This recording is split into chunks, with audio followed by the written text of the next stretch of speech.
دیکھو میری عادت ہے ہمیشہ سچ بولنے کی، میں تو ڈنکے کی چوٹ پر سچ بولوں گا، اب تمہیں اچھا لگے یا نہ لگے، اور ویسے بھی سچ ہمیشہ کڑوا ہوتا ہے۔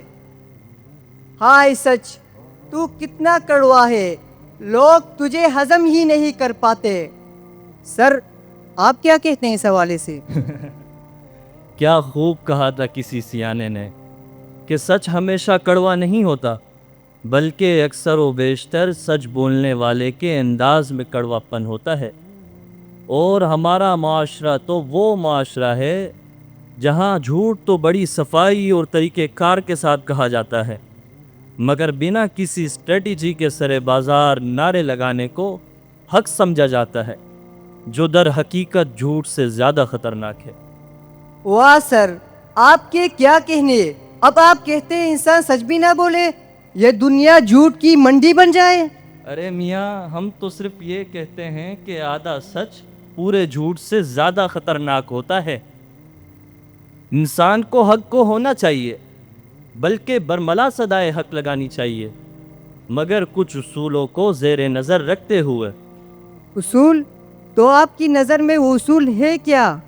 ہماری کیا رائے، ہم تو صرف بزرگوں کا قول ہی نقل کر سکتے ہیں، جیسے نیت کا خالص اصلاح کے لیے ہونا، نتیجے پر غور کرنا، زمان و مکان کا درست ہونا، انداز حکیمانہ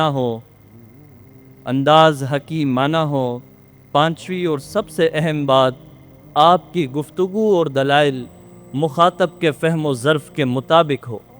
اگر ان 5 اصولوں کو زیر نظر رکھتے ہوئے کوئی سچ کہتا ہے تو 100 بار کہے، کیا ممانعت؟ لیکن سر، قرآن و حدیث تو ہمیں سکھاتے ہیں کہ ہمیشہ سچ بولو، تو سچ بولنے میں کیا قواعد، کیا ضوابط؟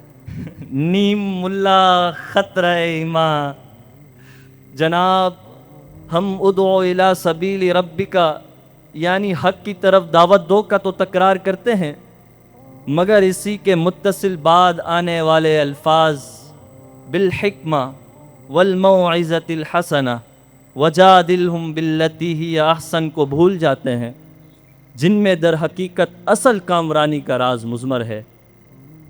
اگر ہم نرمی اختیار کر لیں تو ہم اپنی بات کا لوہا کیسے منوائیں گے؟ حضور من لوہا جذبات کا اظہار کر کے نہیں، بلکہ ایسے افراد تیار کر کے منوایا جاتا ہے جو آپ کے نظریے کی نمائندگی کر سکیں۔ حق گوئی کے طریقہ کار کو عملی جامہ پہنائیں تو کیسے؟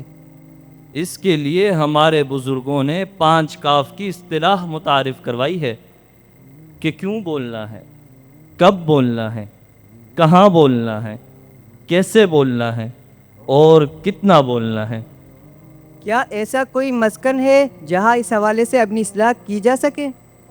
چند شخصیات ہیں، اگر آپ اپنے ارد گرد دیکھیں تو آپ کو اس کی جیتی جاگتی مثال مل جائے گی، اور انہی کے فیض سے آج کتنے ہی لوگ اس قابل ہوئے ہیں جو حق گوئی کے صحیح اور غلط طریقہ کار میں فرق کر سکیں، الا کچھ لوگوں کے۔